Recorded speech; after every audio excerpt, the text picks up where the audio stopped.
ಕರ್ನಾಟಕ ಜಾನಪದ ಪರಿಷತ್ ಕನ್ನಡ ಮತ್ತು ಸಂಸ್ಕೃತಿ ಇಲಾಖೆ ಸಹಯೋಗದಲ್ಲಿ ಫೆಬ್ರವರಿ 10 ಮತ್ತು 11 2 ದಿನ ಜಾನಪದ ಲೋಕೋತ್ಸವ ನಡೆಯಲಿದೆ ಎಂದು ಕರ್ನಾಟಕ ಜಾನಪದ ಪರಿಷತ್ತಿನ ಕಾರ್ಯಾಧ್ಯಕ್ಷ ಪ್ರೊಫೆಸರ್ ಹಿ.ಚಿ. ಬೋರಲಿಂಗಯ್ಯ ತಿಳಿಸಿದರು.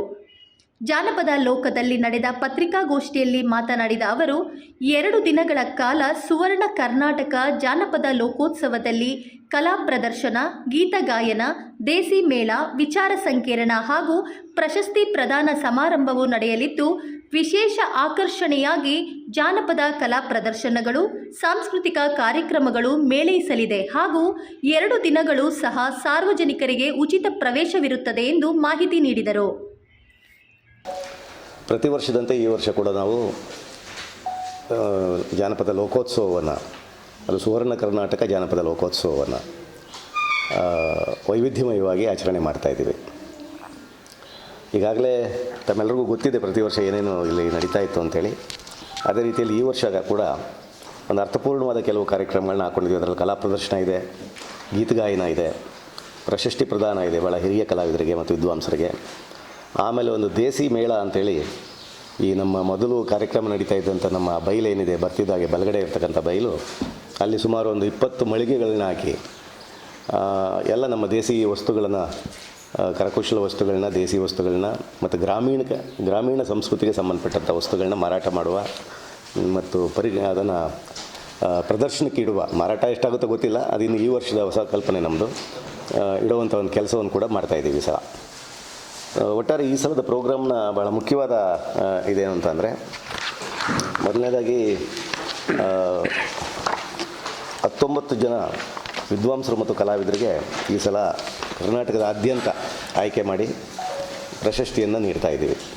ಒಂದು ಉಪಸಮಿತಿಯನ್ನು ಮಾಡಿ, ಅಧ್ಯಕ್ಷತೆಯಲ್ಲಿ ಉಪಸಮಿತಿಯನ್ನು ಮಾಡಿ, ಉಪಸಮಿತಿ ಆಯ್ಕೆ ಮಾಡಿದಂಥ ಕಲಾವಿದರು, ಎಲ್ಲ ಹಿರಿಯ ಕಲಾವಿದರು ಮತ್ತು ಈ ಜಾನಪದ ಕ್ಷೇತ್ರಕ್ಕೆ, ಯಕ್ಷಗಾನ ಕ್ಷೇತ್ರಕ್ಕೆ ಮತ್ತು ಗ್ರಾಮೀಣ ಪ್ರದೇಶದ ಕಲೆಗೆ ಸಂಬಂಧಪಟ್ಟಂಥ ಬೇರೆ ಬೇರೆ ಕ್ಷೇತ್ರಗಳಿಗೆ ಏನು ಕೆಲಸ ಮಾಡಿದ್ದಾರೆ ಅಂಥವ್ರನ್ನ ಆಯ್ಕೆ ಮಾಡಿ ಒಳ್ಳೆಯ ಕಲಾವಿದರಿಗೆ ಮತ್ತು ನಿಜವಾಗಿ ಸೂಕ್ತರಾದಂಥ ಕಲಾವಿದರಿಗೆ ಪ್ರಶಸ್ತಿಯನ್ನು ನೀಡ್ತಾ ಇದ್ದೀವಿ.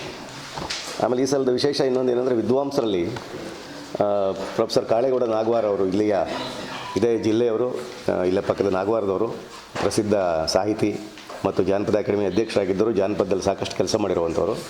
ಆಮೇಲೆ ಪ್ರೊಫೆಸರ್ ಡಿ.ಕೆ. ರಾಜೇಂದ್ರ ಅವರು ಹಿರಿಯ ಜಾನಪದ ವಿದ್ವಾಂಸರು, ಪ್ರೊಫೆಸರ್ ಜಿ.ಶಂ. ಪರಮಶಿವೆ ಅವರ ಜೊತೆಗೆ ಕೆಲಸ ಮಾಡಿದಂಥವರು ಮತ್ತು ಮೈಸೂರಿನಲ್ಲಿರ್ತಕ್ಕಂಥ ಜಾನಪದ ವಿಭಾಗವನ್ನು ಮತ್ತು ಅಲ್ಲಿರ್ತಕ್ಕಂಥ ಜಾನಪದ ಮ್ಯೂಸಿಯಮನ್ನು ಕಟ್ಟಿದವರಲ್ಲಿ ಒಬ್ಬರು ಹಿರಿಯ ಜಾನಪದ ವಿದ್ವಾಂಸರು ಡಿ.ಕೆ. ರಾಜೇಂದ್ರ ಅವರು. ಈ ಇಬ್ಬರನ್ನು ಬಹಳ ಮುಖ್ಯವಾಗಿ ನಾವು ವಿದ್ವಾಂಸರಾಗಿ ಆಯ್ಕೆ ಮಾಡಿದ್ದೀವಿ. ಉಳಿದಂತೆ ತಮಗೆ ಈಗ ಪಟ್ಟಿಯನ್ನು ಕೊಟ್ಟಿದ್ದೀವಿ. ಎಲ್ಲ ಕಲಾವಿದರು ಬಹುತೇಕ ಕರ್ನಾಟಕದಾದ್ಯಂತ ಬೇರೆ ಬೇರೆ ಜಿಲ್ಲೆಗಳಿಂದ ಆಯ್ಕೆ ಮಾಡಿದ್ದೀವಿ. ಮತ್ತು ಇನ್ನು ನಮ್ಮ ಮೊದಲ ದಿವಸದ ಉದ್ಘಾಟನೆಯನ್ನು ಪ್ರೊಫೆಸರ್ ಐ ಎಂ ವಿಠಲಮೂರ್ತಿ ಅವರು, ಇದೇ ನಮ್ಮ ಕನ್ನಡ ಮತ್ತು ಸಂಸ್ಕೃತಿ ಇಲಾಖೆಯ ನಿರ್ದೇಶಕರಾಗಿದ್ದರಿಂದ ಮತ್ತು ವಾರ್ತಾ ಇಲಾಖೆ ಮತ್ತು ಕನ್ನಡ ಸಂಸ್ಕೃತಿ ಇಲಾಖೆ, ಪ್ರವಾಸೋದ್ಯಮ ಇಲಾಖೆಯ ಸರ್ಕಾರದ ಕಾರ್ಯದರ್ಶಿಗಳಾಗಿ ಕೆಲಸ ಮಾಡಿದ್ರು. ಸಾಂಸ್ಕೃತಿಕ ಕ್ಷೇತ್ರದಲ್ಲಿ ತುಂಬ ದೊಡ್ಡ ಹೆಸರು ಮತ್ತು ಸಂಸ್ಕೃತಿ ಚಿಂತಕರು ಅವರು. ಅನೇಕ ವರದಿಗಳನ್ನು ಕೂಡ ಸರ್ಕಾರಕ್ಕೆ ಹಿಂದೆ ಕೊಟ್ಟಂಥವರು. ವಿಶ್ವಕನ್ನಡ ಸಮ್ಮೇಳನವನ್ನು ಬೆಳಗಾವಿಯಲ್ಲಿ ನಡೆಸಿದಂಥ ಒಬ್ಬ ಭಾಳ ಮುಖ್ಯವಾದಂಥ ಇವರು. ಅವರನ್ನು ಕೇಳ್ಕೊಂಡ್ವಿ, ಅವರು ಬರ್ತಾಯಿದ್ದಾರೆ, ಅವರು ಉದ್ಘಾಟನೆಯನ್ನು ಮಾಡ್ತಾರೆ. ಇನ್ನೊಂದು ಭಾಳ ವಿಶೇಷ ಏನಂತಂದರೆ, ಶ್ರೀ ಸೋಮಣ್ಣ ಅವರು ಜೇನು ಕುರುಬ ಬುಡಕಟ್ಟಿಗೆ ಸೇರಿದಂಥ ಒಬ್ಬ ಚಿಂತಕ ಮತ್ತು ಕಲಾವಿದ, ಹೆಗರದೇವನಕೋಟೆಯವರು. ಈ ಸಲ ಪದ್ಮಶ್ರೀ ಪ್ರಶಸ್ತಿಯನ್ನು ಕೇಂದ್ರ ಸರ್ಕಾರದಿಂದ ಅವರ ಹೆಸರಿಗೆ ಅನೌನ್ಸ್ ಆಗಿದೆ. ಸೊ ಅವ್ರನ್ನ ಬನ್ನಿ ಅಂತ ಕೇಳಿಕೊಂಡು ಅವರು ಬರ್ತಾಯಿದ್ದಾರೆ. ಅವರು ನಮ್ಮ ಈ ಕರಕುಶಲ ಮೇಳದ ಇದೇನಿದೆ, ಗ್ರಾಮೀಣ ಮೇಳದ ಅದನ್ನು ಉದ್ಘಾಟನೆ ಮಾಡ್ತಾರೆ ಮತ್ತು ಉದ್ಘಾಟನಾ ಸಮಾರಂಭದಲ್ಲಿರ್ತಾರೆ. ಜೊತೆಗೆ ನಾವು ನಮ್ಮ ಶಾಸಕರನ್ನು ಕೇಳ್ಕೊಂಡಿದ್ದೀವಿ ಬರಬೇಕು ಅಂಥೇಳಿ. ಅದಲ್ಲದೆ ಇನ್ನು ನಮ್ಮ ಎಲ್ಲ ಅಧಿಕಾರಿಗಳು ಎಲ್ಲ ತಮಗೆ ಪಟ್ಟಿಯನ್ನು ಕೊಟ್ಟಿದ್ದೀವಿ. DC ಅವರು, SP ಅವರು, CO ಇವರೆಲ್ಲರನ್ನು ಬನ್ನಿ ಅಂತ ಕೇಳಿದ್ದೀವಿ, ಬರ್ತೀವಿ ಅಂತ ಒಪ್ಕೊಂಡಿದ್ದಾರೆ ಅವರೆಲ್ಲರೂ. ಈ ಬೆಳಗ್ಗೆ ಉದ್ಘಾಟನೆ ಆದಮೇಲೆ ಮಧ್ಯಾಹ್ನ 2 ಗಂಟೆಗೆ ಈ ಸಲದ ಒಂದು ವಿಶೇಷವಾದ ಕಾರ್ಯಕ್ರಮ ಏನು ಅಂತಂದರೆ, ನಮ್ಮ ಹಿಂದಿನ ಅಧ್ಯಕ್ಷರಾದಂಥ ತಿಮ್ಮೇಗೌಡರು ಒಂದು ದತ್ತಿಯನ್ನು ಇಟ್ಟಿದ್ದಾರೆ ನಮ್ಮಲ್ಲಿ. ಆ ದತ್ತಿಯ ಮೂಲಕ ಅವರ ಆಶಯ ಏನು ಅಂತಂದರೆ, ಒಂದು ಯುವಜನೋತ್ಸವವನ್ನು, ಅಂದರೆ ಯುವಜನರಿಗೆ ಸ್ಪರ್ಧೆಯನ್ನು ಏರ್ಪಾಡು ಮಾಡುವ ಮೂಲಕ ಜನಪದ ಕಲೆಗಳನ್ನು ಯುವಜನರು ಅವ್ರಿಗೆ ಪ್ರೋತ್ಸಾಹವನ್ನು ಕೊಡಬೇಕು, ಯುವಜನರು ಅದನ್ನು ಕಲಿಬೇಕು, ಆ ರೀತಿಯ ಒಂದು ಕಾರ್ಯಕ್ರಮವನ್ನು ನೀವು ಮಾಡಬೇಕು ಅಂತೇಳಿ ಒಂದು ದತ್ತಿಯನ್ನು ಇಟ್ಟಿದ್ದಾರೆ. ಅದು ವಾಸ್ತವವಾಗಿ ನಾವು ವಿವೇಕಾನಂದ ಜನ್ಮದಿನದ ದಿವಸ ಇಡಬೇಕು ಇದು ಯುವಕರಿಗೆ ಅಂತೇಳಿ ಅವರು ನಮಗೆ ಸಲಹೆ ಮಾಡಿದ್ದಾರೆ. ಬಟ್ ಈ ವರ್ಷ ಅದು ಮೀರೋಗಿತ್ತು, ಟೈಮ್ ಆಗಿತ್ತು ಅವರು ಇದು ಮಾಡಲಿಷ್ಟೊತ್ತಿಗೆ. ಈ ಸಲ ಏನು ಮಾಡ್ತಾಯಿದ್ದೀವಿ, ಈ ಲೋಕೋತ್ಸವದ ಒಂದು ಭಾಗವಾಗಿ ಆವತ್ತು ಶನಿವಾರ ದಿವಸ ಮಧ್ಯಾಹ್ನ 2 ಗಂಟೆಯಿಂದ ಸುಮಾರು 5:30ವರೆಗೆ ಒಂದು ಸ್ಪರ್ಧೆಗಳನ್ನ ಏರ್ಪಾಡು ಮಾಡಿ ಈಗಾಗಲೇ ಅನೌನ್ಸ್ ಮಾಡಿದ್ದೀವಿ. ಅದನ್ನ ಈಗಾಗಲೇ ಸುಮಾರು ಒಂದು 10 ರಿಂದ 12 ತಂಡಗಳು ತಮ್ಮನ್ನು ನೋಂದಾಯಿಸ್ಕೊಂಡಿವೆ. ಇನ್ನೂ ಕೂಡ ಬರುವ ಸಾಧ್ಯತೆ ಇದೆ. ಒಂದು ಸ್ಪರ್ಧೆಯನ್ನು ಮಾಡಿ ಒಂದು 3 ತಂಡಗಳಿಗೆ ಬಹುಮಾನವನ್ನು ಘೋಷಿಸುವ ಕೆಲಸವನ್ನು ಮಾಡ್ತಿದ್ವಿ. ಬಟ್ ಮುಂದಿನ ವರ್ಷದಿಂದ ಅದು ವಿವೇಕಾನಂದ ಜನ್ಮದಿನ ದಿವಸ ನಡೀತದೆ. ಅದೊಂದು ಈ ವರ್ಷದ ಒಂದು ವಿಶೇಷ.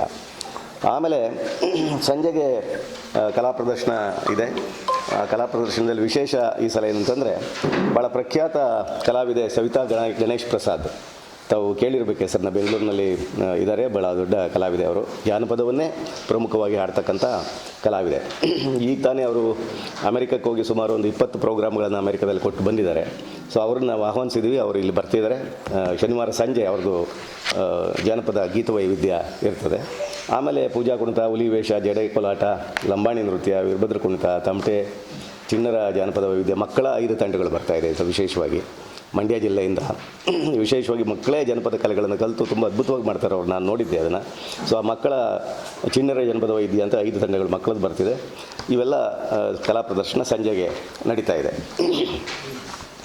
ಮಾರನೇ ಭಾನುವಾರದ ಬೆಳಗ್ಗೆ ಕನ್ನಡ ಜಾನಪದ ಪುನರಾವಲೋಕನ, ಅಂದರೆ ಕನ್ನಡ ಜಾನಪದವನ್ನು ಕುರಿತು ಬೇಕಾದಷ್ಟು ಚರ್ಚೆಗಳು ಇಲ್ಲಿವರೆಗೆ ನಡೆದಿದೆ.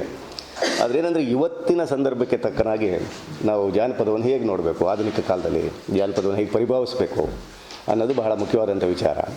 ಸೊ ಅದಕ್ಕೆ ಜನಪದ ಸಾಹಿತ್ಯವನ್ನು ಇವತ್ತು ಯಾವ ದೃಷ್ಟಿಕೋನದಲ್ಲಿ ನೋಡಬೇಕಾಗಿದೆ ಈ ಆಧುನಿಕ ಕಾಲಕ್ಕೆ ತಕ್ಕನಾಗಿ, ಮತ್ತು ಜನಪದ ಕಲೆಗಳನ್ನು ಯಾವ ರೀತಿಯಲ್ಲಿ ಪರಿಷ್ಕಾರ ಮಾಡಬೇಕೋ ಅಥವಾ ಇದು ಮಾಡಬೇಕೋ, ಈ ಆಧುನಿಕ ಜನತೆಗೆ, ಆಧುನಿಕ ಯುವಜನತೆಗೆ ತಲುಪಿಸೋದು ಹೇಗೆ, ಪಟ್ಟಣಗಳಿಗೆ ತಲುಪಿಸೋದು ಹೇಗೆ, ಈ ರೀತಿಯಲ್ಲಿ ಜನಪದ ಕಲೆಗಳ ಬಗ್ಗೆ ಕೂಡ ನಾವು ಹೊಸದಾಗಿ ಆಲೋಚನೆ ಮಾಡಬೇಕಾದ ಅಗತ್ಯ ಇದೆ. ಅದಕ್ಕೆ ಇದನ್ನು ನಮ್ಮ ಅಧ್ಯಕ್ಷರು ಇದನ್ನು ಸೂಚಿಸಿದ್ರು, ಈ ಥರದ ಒಂದು ವಿಷಯ ಇರಲಿ ಈ ಸಲ ಅಂತೇಳಿ.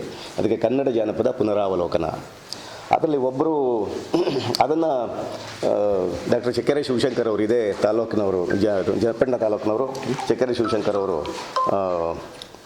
ಅಧ್ಯಕ್ಷತೆಯನ್ನು ವಹಿಸ್ತಾರೆ.